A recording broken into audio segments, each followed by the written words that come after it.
ఇక్కడ నుంచి జాగ్రత్తగా అండి. ఈ కుర్చీలో కూర్చోవాలని అనుకుంటే, ఆ కుర్చీలలో మనం కూర్చోవాలని అనుకుంటే ఖర్చు పెట్టాలా అనేది మనకు అందరికీ అర్థమైపోయింది. ఇప్పుడు స్టూడెంట్లకు కానీ, రైతులకు కానీ, తల్లిదండ్రులకు కానీ ప్రతి ఒక్కరికి తెలిసిన విషయం ఏంటంటే, ఓకే, సర్పంచ్ అవ్వాలంటే 10 లక్షలు పెట్టాలా, సీఎం అవ్వాలంటే 100 కోట్లు పెట్టాలా. అది అలవాటు అయిపోయింది, అందరికీ తెలిసిపోయింది అది. దాని గురించి నేను చెప్తాను ఇప్పుడు. ఎగ్జాంపుల్, సర్పంచ్ క్యాండిడేట్ ఒక విలేజ్లో గెలవాలంటే 10 లక్షల రూపాయలు ఖర్చు అవుద్ది. మన తెలంగాణలో 12,751 విలేజ్లు ఉన్నాయి. 10 లక్షల కౌంట్ చేసుకుంటే ప్రతి విలేజ్కి 1,275 కోట్ల రూపాయలు ఖర్చు అవుతుంది. మరి ఎంపీటీసీ ఉన్నాయి కదా, 5,773 పోస్టులు ఉన్నాయి. దానికైనా అందాజు 20-30 లక్షలు ఉంటుంది. బట్ మినిమం ఒక 10 లక్షలు వేసుకుందాం మనం. 5,773 పోస్టులకు గాను 10 లక్షల రూపాయలు ఖర్చు పెడితే 577 కోట్లు అవుతుంది. మరి జెడ్పీటీసీ పోస్టులు ఉన్నాయి, 566 పోస్టులు ఉన్నాయి. దానికి కూడా మినిమం ఒక 10 లక్షల రూపాయలు ఖర్చు పెట్టుకున్నాం అనుకో, మినిమం తీసుకున్నాం 56 కోట్ల రూపాయలు అవుతుంది. కార్పొరేటర్ వచ్చేసి మనకు తెలంగాణలో 414 సీట్లు ఉన్నాయి అనుకుంటాను. ఆ కార్పొరేటర్ అంటే ఇక్కడ నుంచి పెరిగే పోస్టులకు చాలా డిమాండ్ ఉంటుంది. నాకు తెలిసి 50 లక్షల నుంచి ₹1 కోటి కూడా ఖర్చు పెట్టవచ్చు. జస్ట్ ఎగ్జాంపుల్ అది. బట్ మినిమం మనం ఒక 20 లక్షలు అనుకున్నాం కార్పొరేటర్ కోసం. 20 లక్షలతో మనకు 414 సీట్లకు లెక్కేసుకుంటే 82 కోట్ల రూపాయలు అవుతుంది. ఎమ్మెల్యే అంటే చెప్పాల్సిన అవసరం లేదు, కోట్లతో కూడుకున్న విషయం. బట్ మినిమం జస్ట్ మనం ఒక 30 లక్షలు వేసుకున్నాం. 119 ఎమ్మెల్యే స్థానాలకు కానీ 30 లక్షలతో పెట్టుకుంటే ఖర్చు 35 కోట్ల రూపాయలు అవుతుంది. So MP, member of parliament అంటే మనకు రాష్ట్రంతో సంబంధం ఉండదు. అది ఢిల్లీ వెళ్ళే పొజిషన్లో, ఢిల్లీ డైరెక్ట్ ఇట్లా వెళ్ళిపోయి ఢిల్లీకి ఇట్లా వచ్చేసి జాబ్లు అయ్యి. సో మెంబర్ ఆఫ్ పార్లమెంట్ అంటే చాలా ఖర్చు ఉంటుంది. సో అది నా లెక్క ప్రకారం ఒక 5 నుంచి 10 కోట్లు అవ్వచ్చు. బట్ మనం మినిమంలో తీసుకున్నాం, ఒక 50 లక్షలు వేసుకున్నాం. 24 మెంబర్ ఆఫ్ పార్లమెంట్ పొజిషన్లకు 50 లక్షలుగా తీసుకుంటే 12 కోట్ల రూపాయలు అవుతుంది. CM number 1 post in the Telangana state. ఏ స్టేట్లో కూడా నంబర్ 1 పోస్ట్ అన్నట్టు ఇది సీఎం అంటే దానికోసం ఎవరిని అడిగినా చెప్తారు, మన తెలంగాణ కాదు, ఆంధ్రప్రదేశ్ కాదు, ఇక్కడ ఎవరిని అడిగినా చెప్తారు సీఎం అవ్వాలంటే ఎంత ఖర్చు పెట్టాలంటే మినిమం ఒక 100-200 కోట్లు అవ్వచ్చు. బట్ మనం జస్ట్ 10 కోట్లు తీసుకున్నాం. ఎగ్జాంపుల్ 10 కోట్లు తీసుకున్నాం. ఈ సర్పంచ్ పదవి నుంచి సీఎం పదవి దాకా ప్రతి ఒక్క క్యాలిక్యులేషన్ని చూసుకుంటూ వస్తే మొత్తం 2,047 కోట్ల రూపాయలు అవుతుంది. సీఎంగా ఒక వ్యక్తి గెలవాలనుకుంటే జిల్లా నుంచి, ఒక రాష్ట్రం నుంచి అన్ని జిల్లాలలో పాటు, అన్ని మండలాలతో పాటు, అన్ని విలేజ్లలో కూడా ఆయన పార్టీని గెలిపించుకోవాలి. అప్పుడే సీఎం అవుతాడు. అంత ఈజీగా ఎవరు కదా. సో ఆయన సీఎం అవ్వడానికి 2,040 కోట్ల రూపాయలు ఖర్చు పెడుతున్నాడు. మరి 5 సంవత్సరాలలో వచ్చే ఎలక్షన్కి 2,000 కోట్లు ఖర్చు పెట్టినప్పుడు, అయ్యా నాకు జాబులు ఇయ్యా, 5,000 కోట్లు వేసినావు, 10,000 పోస్టులు వేసినావు, 1,00,000 జాబులు ఇయ్యా, 50,000 జాబులు ఇయ్యా అంటే ఎక్కడి నుంచి ఇస్తాడు? ఎందుకు ఇస్తాడు? 2,000 కోట్లు లంచంగా పడేసి, జనాలకి తాగుడు మందుని ఇట్లా పడేసి ఓట్లను కొనుక్కొని గెలిచిన తర్వాత ఆయన ఎందుకు ఇస్తాడు మీకు జాబులు ఇవ్వమంటే? మనకి ఎందుకు ఇస్తాడా బాస్? స్టూడెంట్గా లెక్కలు చెప్తున్నాను, జస్ట్ వినండి. అసలు నేను 10th క్లాస్లో ఉన్నప్పుడు మ్యాథమెటిక్స్ పాస్ అవ్వడమే డేంజరస్ అన్నట్టు. నాకు అంత లెక్కలు రాదు. ఇన్ని లెక్కలు మీకు రాసి చూపిస్తా. గ్రామం నుంచి సీఎం, స్టేట్ దాకా, గ్రామం నుంచి రాష్ట్రం దాకా ఆయన 2,000 కోట్లు ఖర్చు పెడుతున్నాడు సీఎం సీట్ కోసం, గెలవడం కోసం. 2,000 కోట్లు ఖర్చు పెట్టిన తర్వాత ఆ 2,000 కోట్లు ఆయన జేబులో నుంచి తెచ్చి పెట్టే డబ్బులు కాదు, అవి బయట నుంచి వస్తాయి. దాన్ని ఫండ్ అంటారు, డొనేషన్ అంటారు. గెలిచిన తర్వాత దానికి డబల్ ఇచ్చే ఉంటుంది మళ్ళీ. సో 2,000 కోట్లు ఖర్చు పెట్టి గెలిచాడు అనుకున్నాం. గెలిచిన తర్వాత ఇందాక చెప్పాను కదా, అమౌంట్ అనేది రిటర్న్ చేయాలి. మళ్ళీ ఎక్కడి నుంచి చేయాలి? సో ఏదో ఒకటి చేసి ఆ రిటర్న్ ఇచ్చేసాడు. మరి గెలిచిన తర్వాత ఇంకా 5 సంవత్సరాల సీట్లో కూర్చుంటాడు కదా ఆయన. ఆ సీట్లో కూర్చున్న తర్వాత ఆయనకు ఒక ఆశ పుడుతుంది, నెక్స్ట్ వచ్చే ఎలక్షన్స్లో కూడా నేనే గెలవాలా. ఈసారి అంటే ఎవరెవరో డొనేషన్లు ఇచ్చారు, సో అమౌంట్ వచ్చింది, గెలిచాం. బట్ నెక్స్ట్ ఇయర్ ఎవరిని అడగాల్సిన అవసరం లేకుండా నా సొంత ఖర్చుతో నేను సీఎం అవ్వాలని ఒక ఆలోచన వస్తుంది. 5 ఏళ్ళ పదవిలో ఉన్నప్పుడు నెక్స్ట్ ఇంకొకరిని అడుక్కోవాల్సిన అవసరం ఏంటి? సో నెక్స్ట్ వచ్చే ఎలక్షన్లకి ఇప్పుడున్న ఖర్చుల కోసం ఇప్పుడున్న ఖర్చులు, ఈ పరిస్థితులను బట్టి 2,000 కోట్లు పెట్టాడు. సో నెక్స్ట్ వచ్చే 5 ఏళ్లలో అన్నీ మారిపోతాయి, ఖర్చులు మారుతాయి.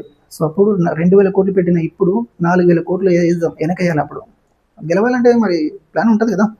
ఆ 4,000 కోట్లు ఎక్కడి నుంచి సంపాదించాలి? స్టూడెంట్స్ వింటున్నారా? 4,000 కోట్లు ఎక్కడి నుంచి సంపాదించాలి? నన్ను అడిగితే నేను చెప్పే ఫస్ట్ విషయం ఏంటంటే జాబ్స్.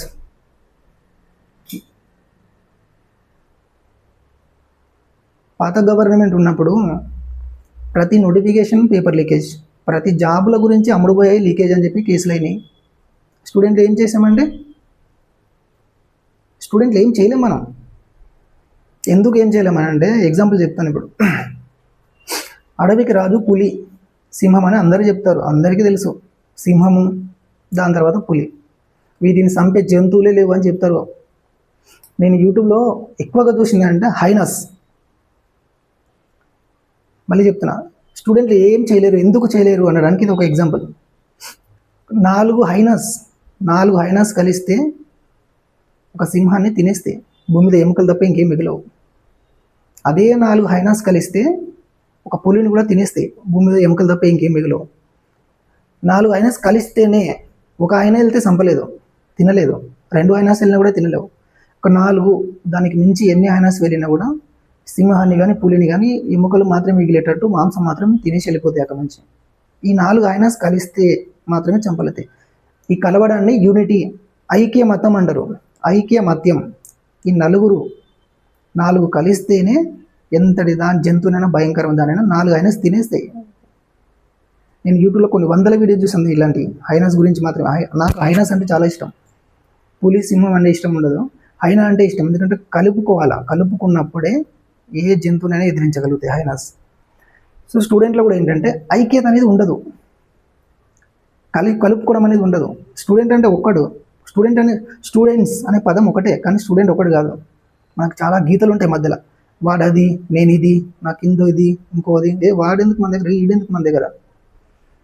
స్టూడెంట్స్ అందరూ కలిసి మనం నిరుద్యోగులం, మనం చదువుకున్న వాళ్ళమని ఒక లైన్ మీదకి రావాలి.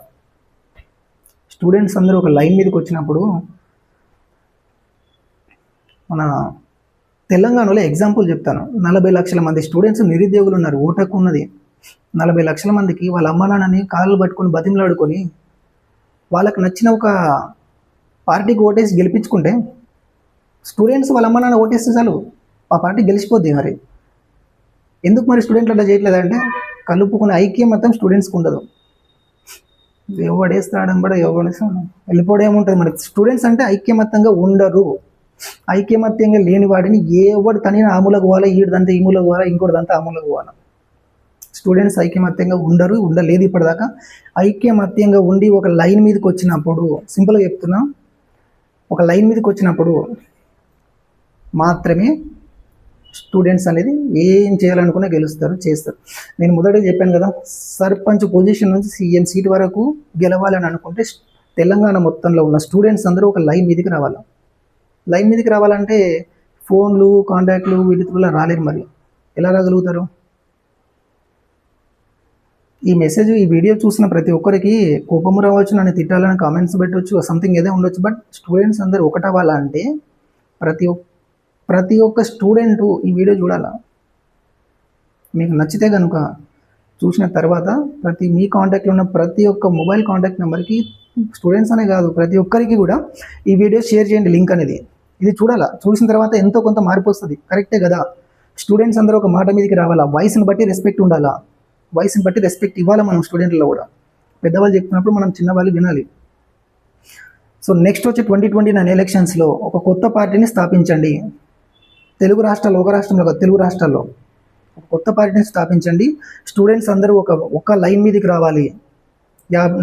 50 లక్షల మంది స్టూడెంట్ కలుసుకొని వాళ్ళ తల్లిదండ్రులతో కాళ్ళు పట్టుకుంటారు, బతిమలాడతారు, ఏం చేస్తారు. మీ పార్టీకి ఓట్లు వేయించుకోండి. 50 లక్షలు ఇంటూ ఇద్దరు పేరెంట్స్ని వేసుకుంటే 1.5 మంది ఉన్నారు. గతం 1.5 మంది ఓటకున్న స్టూడెంట్స్ వాళ్ళ తల్లిదండ్రులే ఉన్నారు. ఇప్పుడున్న జనరేషన్ వాళ్ళు మీ ఇంట్లో వాళ్ళే కదా. ఇప్పుడున్న నిరుద్యోగులకు తమ్ముళ్ళు చెల్లెంలే కదా వాళ్ళు కూడా. జెన్జీ అనే ఇప్పుడు జనరేషన్ వాళ్ళు ఇప్పుడున్న నిరుద్యోగులకు తమ్ముళ్ళు చెల్లెంలే కదా. మీరు ఇష్టపడే రిక్వెస్ట్ చేసుకున్నా, ఎక్కడ తిన్నా తాగినా, ఎక్కడ డబ్బులు తీసుకున్నా, ఏం చేసినా ఓటు మాత్రం మన పార్టీకి వేసేలాగా మాట్లాడుకొని కన్విన్స్ చేయండి, ఎక్స్ప్లెయిన్ చేయండి వాళ్ళకు సొసైటీలో ఏం జరుగుతుందని. అప్పుడే కదా ఈ పార్టీ అనే స్టూడెంట్స్ అంతా ఒక దగ్గరికి వచ్చినప్పుడు గెలవడానికి ఉంటుంది. సర్పంచ్ నుంచి సీఎం పొజిషన్ల వరకు స్టూడెంట్లు మాత్రం కూర్చున్నప్పుడు మార్పు అనేది జరుగుతుంది. ఈ చెప్పిన 3,30,000 జాబ్లు అనేది ఎగ్జాంపుల్ మాత్రమే. ఇది జస్ట్ నా తెలివితో నేను గెస్ట్ చేసి రాసుకొని చెప్పిన ఎగ్జాంపుల్ ఇది. నేను చెప్పినంత మాత్రం ఇది ఏం జరగదు. బట్ స్టూడెంట్స్ ఆ కుర్చీలలో కూర్చుంటే 20 నుంచి 30 లక్షల జాబ్లు క్రియేట్ చేయొచ్చు విదిన్ 2 yearsలో. ఆ కుర్చీలో కూర్చోవాలి, ఆ జాబ్లు అనేది క్రియేట్ అవ్వాలా, దేశం అనేది మారాలా, రాష్ట్రం మారాలా. రాష్ట్రం మారాలంటే పల్లెలు మారాలా, దేశం మారాలంటే రాష్ట్రాలు మారాలా, రాష్ట్రాలు మారాలంటే జిల్లాలు, పల్లెలు అన్నీ మారాలి. పల్లెటూరు నుంచి మొదలు పెట్టండి. స్టూడెంట్స్ అనేది యూనిటీ ఎలా అవ్వాలని చెప్పేసి పల్లెటూరు నుంచి మొదలు పెట్టండి, ఖచ్చితంగా అవుతారు.